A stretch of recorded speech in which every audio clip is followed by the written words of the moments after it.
here to expand and change how you think about, build, and live in community.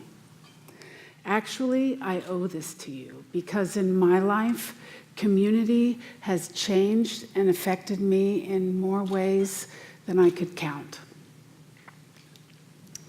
How will we create a future that's not just an improvement, but one that is more deeply connected and fulfilling? The answer to that question for me is community. Most of us carry our own meaning of the word, but the root and suffix, common unity, seem to sum it all up. Common unity is something I've always sought. I spent a lot of time looking at other cultures with a sense of envy at traditions and rites of passage and ritual that indicated this sense of connectedness and belonging that I didn't see a lot of in the America that I grew up in. Common unity shows up in my life in 4 ways. Through a connection of minds, when I have the opportunity for dialogue, discussion, and permission to be curious. Connection of spirit, broadening my sense of place, self, and meaning in the world. Connection of citizen, when I can join and align with another to exponentially increase my own potential for impact. And connection of people, reminding me that I'm not alone and that others love and care for me. I actually came to value community through the absence of it. I always had this desire for deeper connection that was a primal need for a sense of belonging and greater purpose. Where did I fit in? Where was I, my best self, made better by what you brought out in me? I believe that community completes our soul. That every person has the capacity to expose a part of me that can exponentially increase my ability for impact.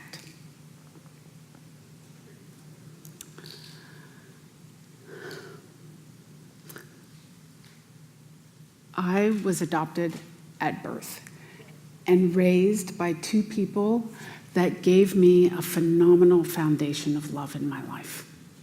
I was an only child, as were they, so I had no extended family. And life took my parents away early.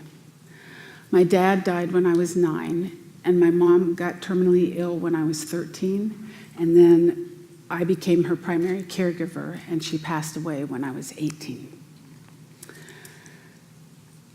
That situation gave me a perceived license to be angry and resentful at the world for robbing me of experiences that I felt that I was owed. I began to see the world through a lens of self-pity.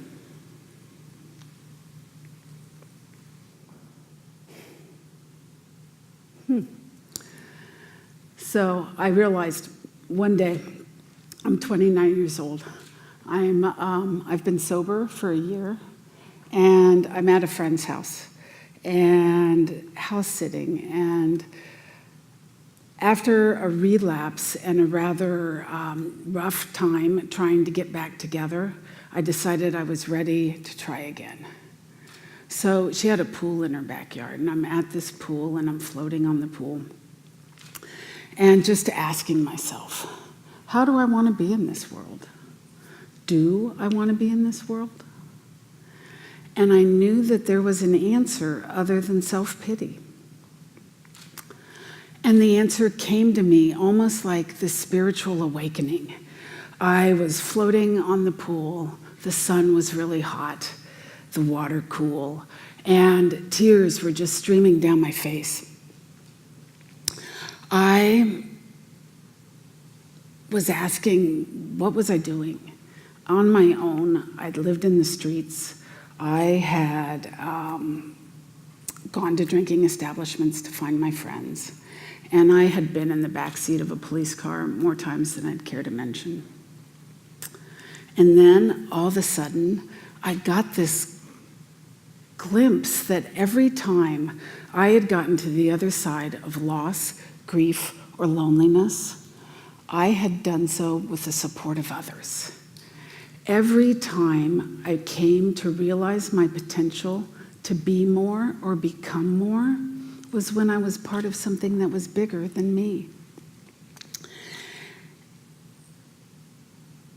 And then I got this sharp clarity that there was more of me when I was connected to you. And in that moment, I realized that being a victim was a choice and not the one I wanted to make. I saw this greater good in the world, and I knew that I was a part of it and even entitled to some of it. And I knew that I wasn't alone.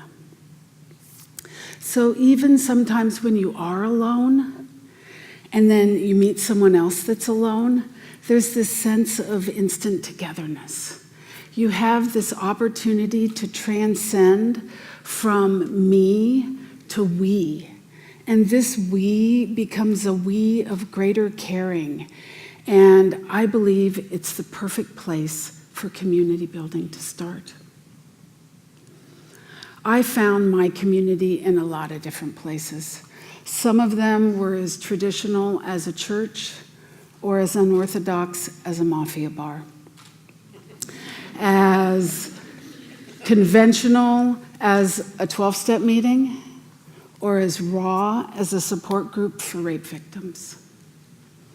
And every time I came together with individuals in a like situation, I got what I needed to get to the other side.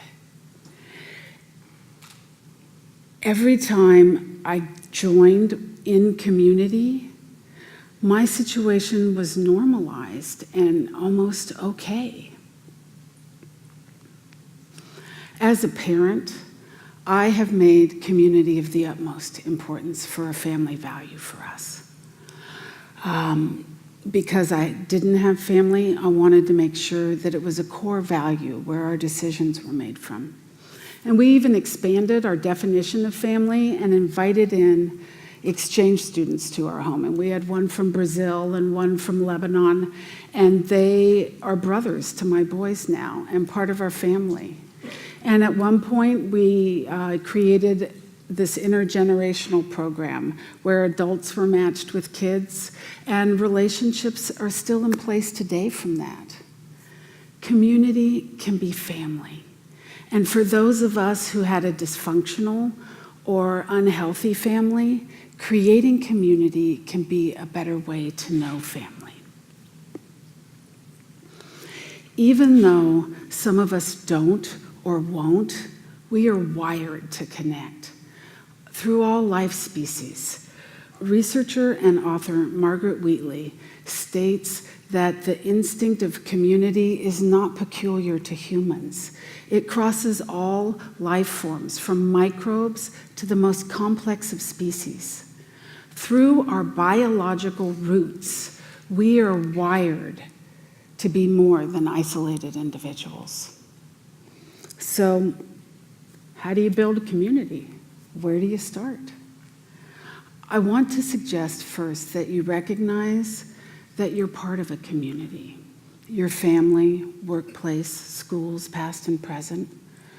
Oftentimes, we're very comfortable simply being a member of a community. But I want to suggest that if you own a leadership role, that it's a transformative step that's available to anyone. Community building is hard. Leadership is hard, and it can be unnatural. But it's available for all of us.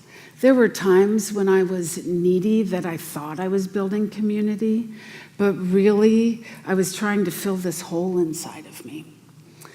That's not leadership, and it's not community building.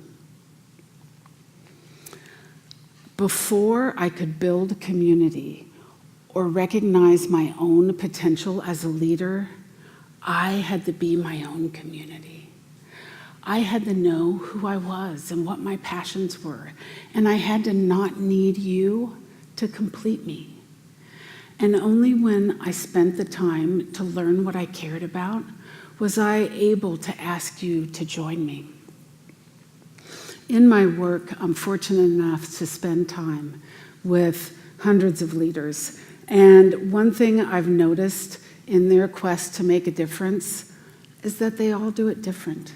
It's like their fingerprint. There's no one right way. A good leader collaborates and knows how to listen. They don't have all the answers, but they know how to ask questions to get the answers that they need. And they know how to align their actions with stated intentions. A good leader empowers others to find their voice and recognize their strengths. So, before I leave you today, I want you to see a path to expand your community and make a difference in your world. You join a community when you find a group that aligns with who you are or want to be. Trust is fundamental. And then you have to have a purpose for spending your time there. And then you have to participate. Participation is why I believe that community can start small, with that we. And it all begins with a conversation. Create common unity using the connections of mind, citizen, spirit, and people to build your bridge from passion to purpose. There are so many questions and challenges in this world that need answers, and you taking an active role to lead in your community is the best chance we all have. So I ask you to embrace community and know that there is more of you when you are connected to others. Thank you.